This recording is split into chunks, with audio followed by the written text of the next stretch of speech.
पूर्ण मार्क्स लो, नंबर 1 में आओ।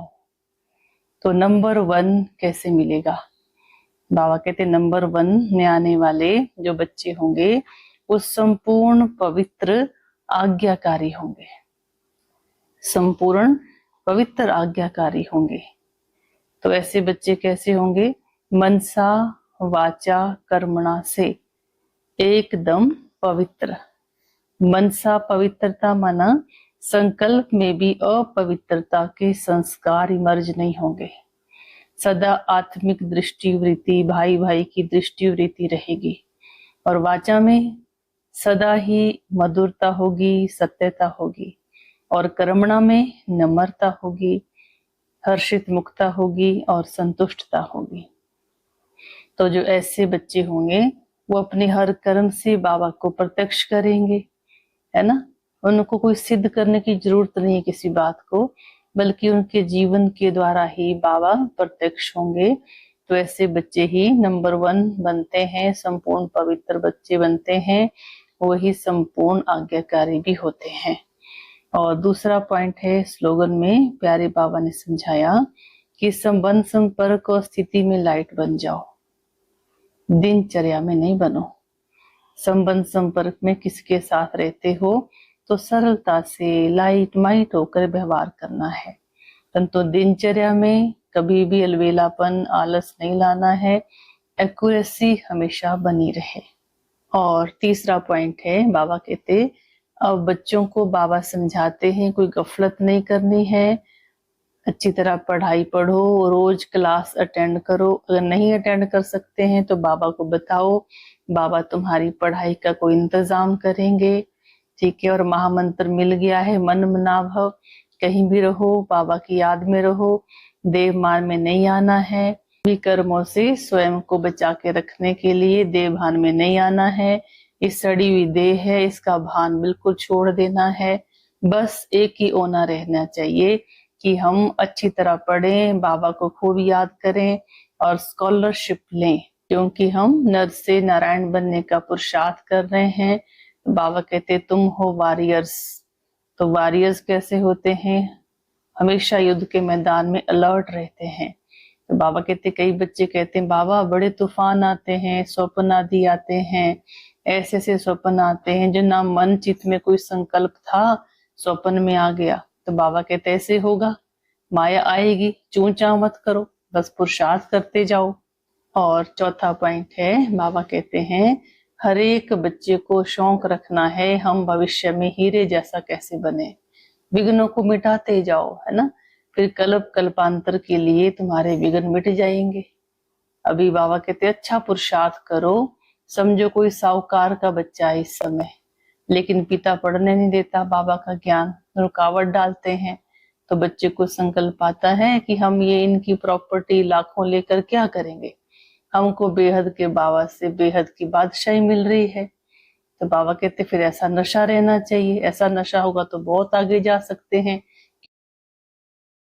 Amazon पे बिल पेमेंट्स का स्मार्टर वे। वाओ, जीवन में ना हर एक प्रॉब्लम को सॉल्व करने के लिए अलग अलग तरीके हैं, पर जब सबसे स्मार्ट वाला समझ आए तो लगता है कि भाई अब तक ये कहाँ था। जैसे बिल पेमेंट्स, एक एक बिल को सकते हैं, क्योंकि इस समय कुछ भी काम में नहीं आना है। किसी की दबी रहेगी धूल में, किसी की आग जलाए, किसी की चोर लूट ले जाए। इसलिए तुम बच्चों को बहुत खुशी में रहना है, अतीन्द्रिय सुख में रहना है कि हम बाबा की श्रीमत पे चलकर अपना तन मन धन ईश्वरीय सेवा में अर्पण कर रहे हैं, ठीक है। तो बाबा कहते बस विघ्नों को उड़ाते जाओ, बहादुरी से आगे बढ़ते जाओ, ठीक है। और बाबा पर संपूर्ण निश्चय रखना है ना। बाबा कहते जो अच्छी रीति नहीं पढ़ते हैं फिर वो भागंती हो जाते हैं, माया उनको खा लेती है, माया अजगर है, हप कर लेती है, इसलिए माया से खबरदार भी रहना है। पांचवा पॉइंट है बाबा कहते बाप कितना श्रृंगार करते हैं, ऊंच से ऊंच बनाते हैं, तो तुमको खुशी होनी चाहिए। हमको कौन पढ़ा रहा है, हम बहुत ही सौभाग्यशाली हैं। तो बाबा कहते तुम पढ़ते हो ना यहाँ पर, लेकिन कई पढ़ते पढ़ते यहाँ बैठे भी बुद्धि बाहर भटकती रहती है, तो फिर क्या होगा, पास कैसे हो पाएंगे। दुनिया में भी कोई बच्चा क्लास में बैठा रहे, बुद्धि बार भटके तो फेल हो जाएगा ना। इसलिए तुम बच्चों को दुनिया से बिल्कुल वैराग्य आना चाहिए। इस दुनिया में कुछ भी रखा नहीं है। बाबा कहते हैं यहाँ कितना दुख है, हाय हाय करते रहते हैं। तुम्हें तो खुशी खुशी इस दुनिया से अब जाना है, किसी में बुद्धि को फंसाना नहीं है और अपने अंदर को चेक करते जाना है कि हमारे में कोई कमी तो नहीं रही है, गुनों के वश तो नहीं हो जाते हैं। बाबा कहते हैं उनकी माया बहुत ही जबरदस्त है, एकदम से नाक कान से पकड़ लेती है ना। अगर ये सोचेंगे ना हम कैसे चल पाएंगे, तो माया एकदम कच्चा ही खा जाएगी, हप ही कर लेगी। अच्छे अच्छे बच्चों को माया हप कर लेती है, तो अपने को बचा के रखना है ना। माया क्या करती है, थप्पड़ मार देती है, बाबा से दूर कर देती है, क्योंकि युद्ध का मैदान है। तो ये मत कहो कि युद्ध के मैदान में कि सामने वाला हमें लड़ाई ना करे, हम पे वार ना करे, तो वो तो युद्ध के मैदान में होगा ही। तो माया भी अटैक करेगी, तरह तरह से परेशान करेगी, तंग करेगी, है ना। तो बाबा ने एग्जाम्पल दिया, कोई मैच खेल रहा है, सामने वाला बॉल ना दे तो मैच कैसे चलेगा। तो आपस में खेलेंगे तभी मैच चलेगा ना। ऐसे माया खूब पछाड़ने की कोशिश करेगी, लेकिन तुमने घबराना नहीं है। और छठा पॉइंट है, बाबा कहते तुम्हारी बुद्धि में ये ध्यान रहे कि हमें दैवी गुण धारण करने हैं, हम रूप बसंत हैं, अपनी बुद्धि से किचड़ा निकाल देना है, अपनी चलन बहुत रॉयल बनानी है। बाबा ने एग्जाम्पल दिया, साकार बाबा जैसे जाते थे राजाओं से मिलते थे, बाबा कहते देखो उनकी चलन कितनी रॉयल थी, तो तुम तो डबल सिर ताज बन रहे हो, डबल सिर ताज राजा बन रहे हो, तो तुम्हारी चलन तो बहुत ही अच्छी होनी चाहिए। तो अपनी चाल चलन पे विशेष ध्यान देना है। और बाबा कहते विकारों को छोड़ते जाओ, क्योंकि तुमको निर्विकारी बनना है। और 7वां पॉइंट है, बाबा कहते हैं मैं तुमको गुलगुल बनाने आया हूँ, तुमको पवित्र रहने की प्रतिज्ञा करनी है। ऐसा बाप जो तुमको पवित्र दुनिया में, सदा सुख की दुनिया में ले जाते हैं, तो ऐसे बाप का कितना रिगार्ड रखना चाहिए। ऐसे बाप पर तो बिल्कुल कुर्बान चले जाना चाहिए, जो एकदम किचड़े से निकालते हैं, फूल बना देते हैं, देवता बना देते हैं, है ना।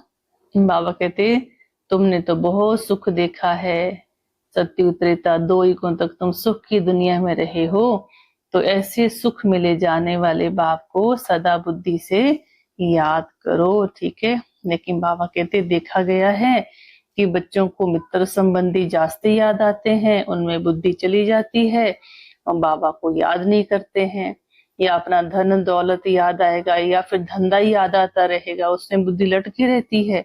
एकदम गंदी दुनिया में बुद्धि चटकी पड़ी है, मुझे याद नहीं करते हैं, बाबा शिकवा कर रहे हैं। तो ऐसे नहीं करना है ना। बाबा को बहुत प्यार से याद करना है, बहुत खुशी से याद करना है, क्योंकि बाबा अभी मिले संगम पर, फिर तो मनुष्यों के साथ ही रहना है ना। 8वां पॉइंट है, बाबा कहते तुम बच्चों को ज्ञान का तीसरा नेत्र क्यों बाबा ने दिया, क्यों दिया है, क्योंकि तुम्हें अभी एक आंख में शांति धाम रखना है, दूसरी आंख में सुख धाम रखना है। और इन आंखों से कुछ भी देखते हैं तो समझना है ये सब विनाश होने वाला है, चाहे वस्तुएं हैं, चाहे रिश्ते नाते हैं, मित्र संबंधी कोई भी है, इन सब को छोड़ करके हम अब जा रहे हैं। हम जो गंदगी से भर गए थे, हमको पावन बनना है। तो बहुत खुशी खुशी इस देह को भी बाबा की याद में त्यागना है, ठीक है। ओम